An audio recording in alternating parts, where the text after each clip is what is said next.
تو مشہور حدیث کے حضرت سلمان الفارسی رضی اللہ تعالیٰ عنہ نے جا کر رات گزاری حضرت ابو الدرداء کے گھر میں.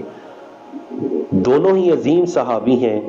حضرت ابو الدرداء انتہائی نیکی اور تقوی کو پسند کرنے والے متقی صحابی. رات گزاری جب ان کی روٹین کو دیکھا تو اپنے بھائی سے کہنے لگے ابو الدرداء ان لربک علیک حقا.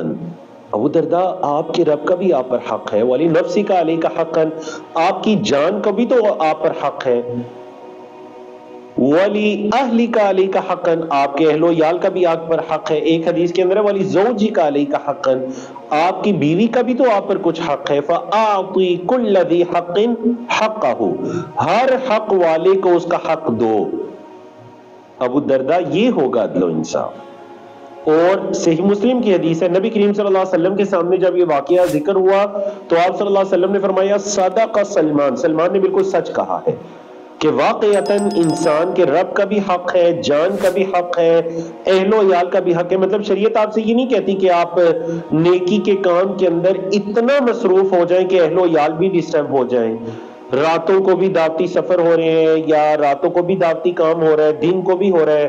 بعض لوگ آج کے اس دور کے اندر پوری رات موبائل میں مصروف رہتے ہیں, اور اگر ان سے کچھ کہا جائے تو وہ یہ کہتے ہیں جی دیکھیں ہم تو خیر کے ساتھ مشغول ہیں.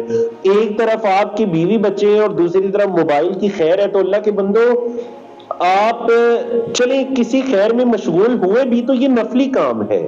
دعوت دین, آپ فرض کو چھوڑ کر اس نفل کے پیچھے آپ ان کے حق کو متاثر کر رہے ہیں, یہ کبھی بھی دینداری نہیں ہے.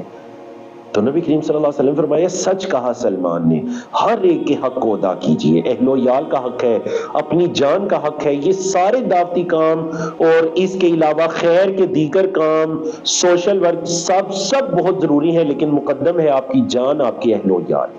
ان کا حق ادا کر رہے ہیں تو آپ باہر والوں کے حقوق بھی بہت اچھے سے ادا کر پائیں گے.